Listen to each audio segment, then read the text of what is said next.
ഞാൻ പറയുന്നത് ഈ രാജ്യത്തെ നശിപ്പിച്ചതിൽ ഒന്നാം പ്രതി ജവഹർലാൽ നെഹ്റു എന്ന് പറയുന്നത് മുസൽമാനാണ്. കടിച്ചൊക്കെ പറയാം, എന്നാ കുഴപ്പം? മുസൽമാനാണ്. അങ്ങനെ വാപ്പ മോത്തിലാൽ അവർ മുസ്ലിം എന്ന് എല്ലാവരും പറയുന്നുണ്ടല്ലോ. മോത്തിലാലിൻ്റെ വാപ്പ മുസ്ലിമാണെന്ന് പറയുന്നുണ്ട്. ഇങ്ങനെ ദൈവവിശ്വാസം ഇല്ലെന്ന് പറഞ്ഞ് കളിപ്പിൽ വെച്ച് മനുഷ്യടക്കാം. പുള്ളി പെരയ്ക്കാത്തല്ലേ പെരയ്ക്കാത്ത 5 പേര് നിൽക്കരിക്കും. മനസ്സിലായോ? പുള്ളി എന്നിട്ട് ദൈവവിശ്വാസം ഇല്ലെന്ന് നടക്കുക. പുള്ളി മോത്തിലാൽ നെഹ്റു മുസ്ലിമാണെന്ന് എല്ലാവരും സമ്മതിക്കുന്നുണ്ടോ? അങ്ങനെ മുസ്ലിം അല്ലേ ഇപ്പം നെഹ്റു? പിന്നെ നെഹ്റു അല്ലെന്ന് പറയാം. ഇല്ല, മത്തായിയുടെ പുസ്തകം വായിരം അപ്പം മനസ്സിലാവും. മനസ്സിലായി? മത്തായി എഴുതിയിട്ടുണ്ട്, അത് വായിച്ചു. മനുഷ്യനിർമ്മിതിയുടെ വൈവിധ്യ സാധ്യതകൾ, അതായത് മനുഷ്യനെ ഏതൊക്കെ റേഞ്ചിൽ എങ്ങനെയൊക്കെ നിർമ്മിക്കാം എന്ന അതിൻ്റെ സാധ്യതകൾ സ്വന്തം ജീവിതം കൊണ്ട് അന്വർത്ഥമാക്കിയ ചരിത്രകാരനും പ്രശസ്ത നിരീക്ഷകനും നരവംശ ശാസ്ത്രജ്ഞനും ഒക്കെയായ സാക്ഷാൽ പൂഞ്ഞാർ PC ജോർജ് ശാസ്ത്രജ്ഞൻ വളരെ ഞെട്ടിപ്പിക്കുന്ന ഒരു ചരിത്ര നിരീക്ഷണം നടത്തിയതിൻ്റെ ആവേശത്തിലാണ് മുസ്ലിം സമൂഹത്തിൽപ്പെട്ട ഒരുപാട് ആളുകൾ. അവർക്കിന്ന് വരെ ഈ രാജ്യത്തിനൊരു പ്രധാനമന്ത്രി കിട്ടാതെ ജിന്ന മാത്രമാണ് ഇത് പൊളിച്ചുകൊണ്ട് പാകിസ്ഥാനിൽ പോയതെന്നോർത്ത് വിഷമിച്ചിരിക്കുമ്പോഴാണ് ആ ചരിത്ര പുരുഷൻ സാക്ഷാൽ ജവഹർലാൽ നെഹ്റു ഒരു മുസ്ലിമായിരുന്നു എന്ന വെളിപ്പെടുത്തൽ നടത്തുന്നത്.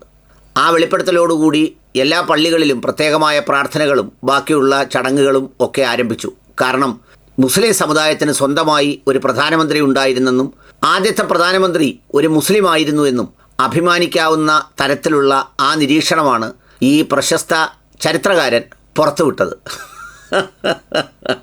എന്ന് മാത്രമല്ല, അദ്ദേഹം കൃത്യമായി വീട്ടിൽ അടച്ചിരുന്ന് 5 നേരത്തെ നമസ്കാരം നിർവഹിക്കുമായിരുന്നുവെന്നും സക്കാത്ത് കൊടുക്കുമായിരുന്നുവെന്നും എല്ലാ വ്യാഴാഴ്ചയും വെള്ളിയാഴ്ചയിലെയും സുന്നത്ത് നോമ്പുകൾ പിടിക്കുമായിരുന്നുവെന്നും റമളാൻ മാസത്തിൽ പൂർണ്ണമായും അദ്ദേഹം സുന്നത്ത് നോമ്പുകളെല്ലാം പിടിക്കുകയും റമളാൻ മാസത്തിൽ പൂർണ്ണമായും മുഴുവൻ നോമ്പുകളും പിടിക്കുകയും ഹജ്ജ് കർമ്മത്തിനും ഉംറയ്ക്കും ഇടയ്ക്കിടെ പോകാറുണ്ടായിരുന്നുവെന്നുമൊക്കെ സാക്ഷാൽ ഈ ശാസ്ത്രജ്ഞൻ്റെ വെളിപ്പെടുത്തൽ പുറത്തു വന്നതോടുകൂടി അദ്ദേഹം മുസ്ലിം വിഭാഗത്തിലെ ഏത് വിഭാഗത്തിൽ വരുന്ന ആളാണെന്ന് കണ്ടെത്താനുള്ള ശ്രമങ്ങൾ മുസ്ലിം സംഘടനകളും ആരംഭിച്ചു. അദ്ദേഹത്തിൻ്റെ തൊപ്പിയും അധികം നീട്ടി വളർത്തിയിട്ടില്ലാത്ത ദീക്ഷയും കാണുന്ന സ്ഥലത്തൊന്നും ഇല്ലാത്തതിനാൽ അദ്ദേഹം ജമാഅത്ത് ഇസ്ലാമിയാണോ മുജാഹിദാണോ തബ്ലീഗാണോ എന്നൊക്കെ പറയുന്ന വ്യത്യസ്തമായ ചർച്ചകൾക്കാണ് തുടക്കം കുറിച്ചിട്ടുള്ളത്. ഏതായാലും ഇത്തരമൊരു ചരിത്രകാരൻ്റെ കണ്ടെത്തൽ ഈ പറയുന്ന കൂടുതൽ അന്വേഷണങ്ങളിലേക്ക് വഴിതെളിക്കും എന്നാണ് ലോക ചരിത്രകാരന്മാർ പറയുന്നത്. കാരണം അദ്ദേഹം ഏതെങ്കിലും പള്ളികളിൽ ഇമാമായിട്ടുണ്ടോ, ഡൽഹി ജുമാ മസ്ജിദിലെങ്ങാനും ഖുതുബ നടത്തിയിട്ടുണ്ടോ തുടങ്ങിയ വിവരങ്ങൾ അന്വേഷിക്കാനായിട്ട് ചരിത്രകാരന്മാരുടെ സംഘങ്ങളും ഒക്കെ ഇറങ്ങി പുറപ്പെട്ടിട്ടുണ്ട്. അത്രമേൽ വളരെ വിചിത്രവും വളരെ ഞെട്ടിപ്പിക്കുന്നതുമായ വിവരങ്ങളാണ് ഈ ശാസ്ത്രജ്ഞൻ പുറത്തുവിട്ടത്. അദ്ദേഹത്തിൻ്റെ ഈ വലിയ ശരീരത്തിൽ എന്തായിരുന്നു എന്ന് എല്ലാവരും അത്ഭുതപ്പെട്ടുവെങ്കിൽ ഇത്രയും വലിയ ചരിത്ര സത്യങ്ങൾ ഒരുപാട് അടുക്കി വെച്ചതുകൊണ്ടായിരുന്നു സാക്ഷാൽ PC ജോർജ് എന്ന ഈ ചരിത്രകാരൻ്റെ ശരീരത്തിന് ഇത്രയും തൂക്കവും വീതിയും ഉണ്ടായിരുന്നത് എന്ന് ഇപ്പോൾ എല്ലാവർക്കും ബോധ്യപ്പെട്ടിരിക്കുകയാണ്. കാരണം ഇതിനു മുമ്പൊന്നും ഇത്തരത്തിലുള്ള നിരീക്ഷണങ്ങൾ നടത്തത്തക്കവണ്ണം പ്രാപ്തമായ ഒന്നും അദ്ദേഹത്തിൽ നിന്നുണ്ടായിരുന്നില്ല. വിവിധ റേഞ്ചുകളിൽ ഈ ഭാഷാപ്രയോഗത്തിലും അതുപോലെ തന്നെ സാംസ്കാരിക ഔന്നിത്യത്തിലും പിന്നെ അടക്കമുള്ള എല്ലാ മേഖലകളിലും തൻ്റെ പൂർവികത്വത്തിൻ്റെ എല്ലാ മാതൃകകളും എപ്പോഴും കാണിക്കുന്ന മനുഷ്യജീവിതത്തിൻ്റെ സാധ്യതകളും പരിണാമ സിദ്ധാന്തത്തിൻ്റെ അടിസ്ഥാനവുമൊക്കെ വെളിവാക്കുന്നതിന് നല്ലൊരു ജീവിതമായി ഈ ചരിത്രകാരൻ്റെ ജീവിതത്തെ ഷോക്കേസ് ചെയ്യേണ്ടതാണെന്ന് അഭിപ്രായപ്പെട്ടുകൊണ്ട് പുതിയ തലമുറയിലെ ഒരുപാട് ആളുകളും രംഗത്ത് വന്നിട്ടുണ്ട്. കാരണം അവരുടെ തലമുറയിൽ ഇദ്ദേഹത്തെപ്പോലെ ഒരാളിനോടൊപ്പം ജീവിച്ചിരുന്നുവെന്നും നാളുകളിൽ ഇദ്ദേഹത്തെ കണ്ടിട്ടുണ്ടായിരുന്നുവെന്നും അവർക്ക് പറയാൻ ഒരവസരം കൂടിയാണ് കൈവരുന്നത്.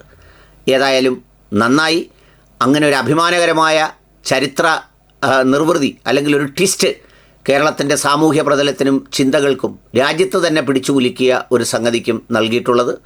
താമസിയാതെ അദ്ദേഹം എവിടെയെങ്കിലും ഗവർണർ ആവാനുള്ള സാധ്യത തെളിയുന്നുണ്ട് എന്നൊരു വാർത്തയും പുറത്തു വരുന്നുണ്ട്. കാരണം ഈ റേഞ്ചിൽ എന്തെങ്കിലും അദ്ദേഹത്തിന് നൽകിയില്ലെങ്കിൽ അതൊരു വലിയ കുറ്റമായി പോകുമെന്നുള്ളത് കൊണ്ടാണ് ഇതൊക്കെയും നൽകുന്നത്.